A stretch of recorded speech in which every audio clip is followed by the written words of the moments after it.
Donc maintenant qu'on a bien analysé la pièce, on va déterminer à quel endroit on va faire la ligne de joint. Ici, à la jonction là, des surfaces vertes et rouges, on voit là, qu'il y a le changement au niveau des dépouilles. Ici, voyez-vous, je suis positif, ici, je suis négatif.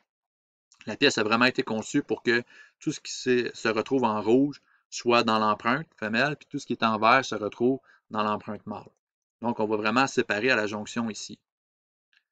Je vais aller insérer mes dossiers de moulage pour dire au logiciel que je veux maintenant faire une pièce moulée. Je vais ensuite aller sélectionner la ligne de joint.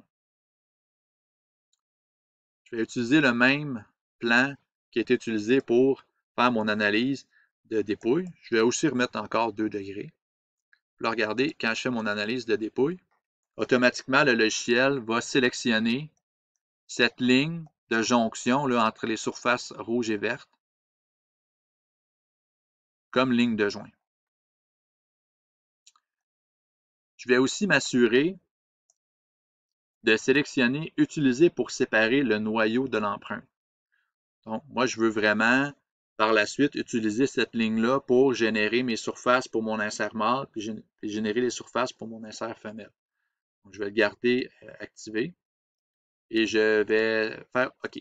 Donc là, vous allez voir, il y a une ligne bleue qui est dessinée sur le contour de la pièce. C'est ma ligne de joint. Une fois que la ligne de joint est faite, on va regarder la prochaine étape. On va devoir faire des surfaces d'arrêt.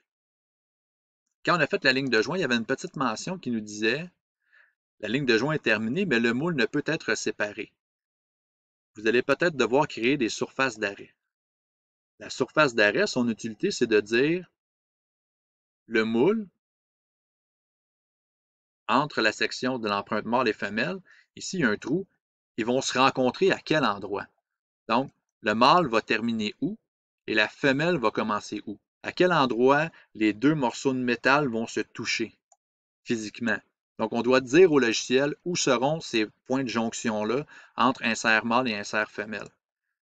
Donc, dans Moule, on a l'option surface d'arrêt. Cette fonction-là va chercher à colmater tous les trous et à dire à quel endroit le mâle et la femelle vont se rencontrer. Là, ici, vous voyez, il y en a vraiment beaucoup. Moi, j'aime bien les sélectionner manuellement. Je vais supprimer toutes les sélections. Puis je vais le faire, puis je vais expliquer pourquoi on les choisit. On va prendre le trou petit. Donc, l'insert mâle va descendre. Ici, mon métal peut terminer à cet endroit où il pourrait terminer plus bas. Voyez-vous? Sauf que la femelle, elle, ne pourrait pas aller plus haut que la section qui est ici, parce que sinon, la femelle va avoir une contre-dépouille. Si je décide de faire une jonction ici, à cet endroit-là, bien, automatiquement, la femelle elle va se retrouver à avoir une contre-dépouille. Ça m'intéresse nullement. Je vais vraiment juste choisir ici l'endroit où je veux que le mâle et la femelle se rencontrent. Là, voyez-vous, il y a une surface qui est créée, une surface d'arrêt. Je vais faire la même chose pour son homologue qui est juste ici. Là, voyez-vous, une autre surface d'arrêt qui est créée. Ici, le trou, si je regarde, j'ai un trou à travers. Je vais faire un peu la même chose. Je vais faire la surface d'arrêt ici. Donc, il y aura une section du trou qui va être générée par la femelle, puis une section du trou qui va être générée par le mâle. On peut le faire comme ça si on veut. Là, je vais prendre le temps de vérifier tous les trous. Même chose pour ici.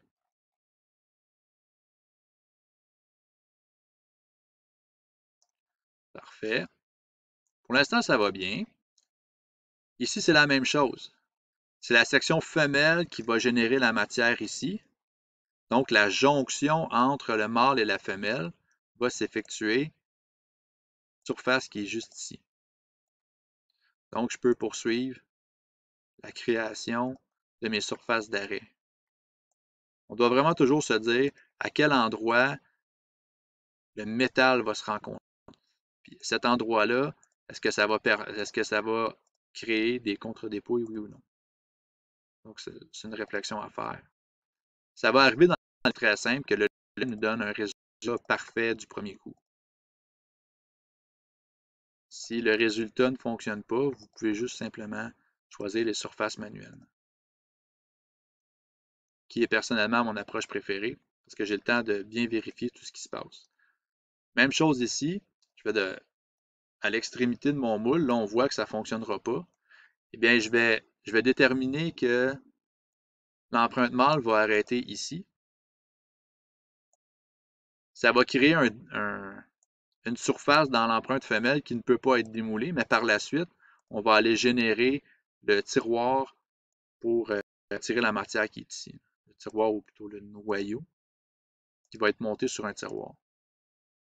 Bon, je vais finir, sélectionner les pièces. Là, voyez-vous, il y a une autre petite option quand je sélectionne mon deuxième segment qui apparaît, qui me permet de sélectionner toutes les courbes qui sont tangentes. Donc, ça peut vous permettre de faire des sélections plus rapides. Il peut arriver des fois des petits dérapages.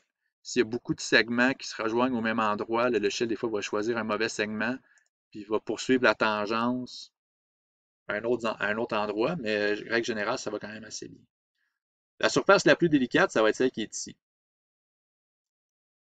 Elle a une forme plutôt, je pourrais dire, pas excentrique, mais sur plusieurs plans. Donc, quand on va venir faire la sélection, ça peut arriver que le logiciel ait de la difficulté à choisir le sens d'extrusion de la face et qu'il nous crée un message d'erreur. On va aller voir comment on peut indiquer au logiciel quel sens il doit et extruder la matière pour ne pas avoir de message d'erreur plus loin. Donc là, voyez-vous, le logiciel me dit que le moule peut être séparé en noyau et en empreinte. Si je fais OK, je m'attends à avoir une surface générée ici. Et là, voyez-vous, elle n'apparaît pas. J'ai un petit message ici d'erreur. La surface, normalement, devrait être générée automatiquement. Et même si je choisis l'option coude, parce que je veux générer toutes mes surfaces d'un coup, et je fais OK, est-ce que ça va régler mon problème? Non. Le logiciel a de la difficulté à générer la surface qui est ici.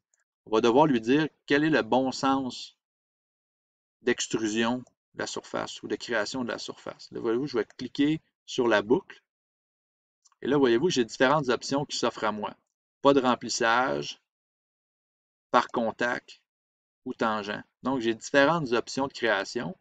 J'ai aussi différentes options d'extrusion de la matière. Donc, quand vous ne réussissez pas à générer les surfaces, il faut choisir un autre type de boucle pour être capable de générer la forme.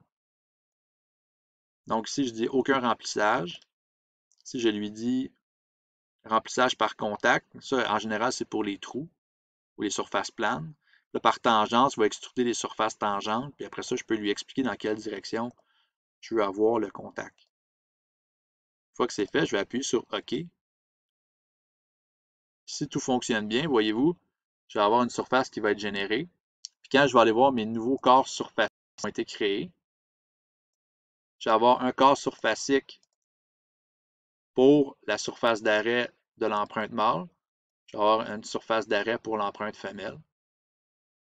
C'est ça qui nous indique que la séparation des corps a bien fonctionné. En réalité, ce que le logiciel a fait, c'est, je vais cacher la pièce, le logiciel a décalé une surface pour générer la femelle, puis il les a cousus ensemble, puis après ça, il a créé une surface mâle qui a cousu ensemble pour générer l'empreinte de l'insert mâle. C'est à partir de ce moment-là qu'on sait que les étapes subséquentes vont bien fonctionner, puis on va pouvoir passer au plan de joint et générer l'insert.